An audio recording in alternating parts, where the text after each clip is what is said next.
COVID-19 vaccinations are ramping up around the world, and so are, unfortunately, vaccine-related scams. Well, scammers are taking advantage of consumers who are eager to get immunised. Authorities have warned the public to remain vigilant about fake vaccines being promoted online. For more analysis on this, Kerry Singleton, Managing Director of Cybersecurity at Cisco, joins us live now for more. Good evening, Mrs. Singleton. These scams, with the development of effective vaccines, this was, in a way, bound to happen. What do people need to be aware of, though? Yeah, good evening. Look, we've already seen many media outlets in the US talk about scammers trying to exploit the COVID vaccines that have come out as well. But often scammers are trying to attack unsuspecting users to try and get personal information out of them, because they can use this information to then resell as well.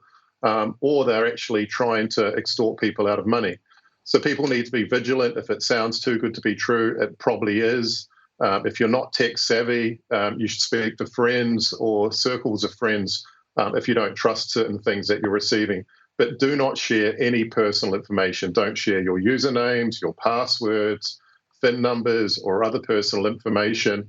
I mean, this isn't new. Many people, including myself, have received, malicious phone calls, phishing emails, people claiming to be banks, transportation companies, etc. So it's nothing new. It's just a different narrative, and they're using this to try and catch us off guard. Mr. Singleton, apart from the risk of losing personal information to these scammers, there are other risks that these people might fall prey to with these false advertisements. Can you share with us something about those potential risks? Yeah, there is also the potential risk that they could be offering a vaccine, for example, and that vaccine may not be real, it may be fake. But they're trying to use this to try and entice people, again, to share personal information or extort them out of money as well. I mean, one of the things that we're lucky with in Singapore is the Protection of Online Falsehoods and Manipulations Act that was released last year, and that does protect us to a degree. I mean, the real issue is cyber attackers are not bound by borders or jurisdictions. They can carry out the attacks from anywhere in the world, which creates a different set of challenges. Like I said, you might see phony products coming onto the market. They may come on various online shopping platforms as well.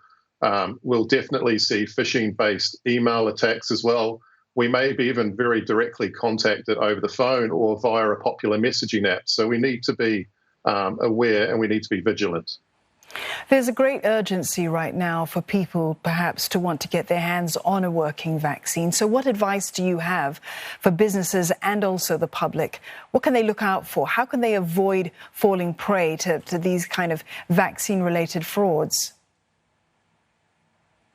Yeah, you always need to check the source and try and validate where the information is coming from. Is it an official government email? Is it coming from a part of the healthcare industry within sort of Singapore?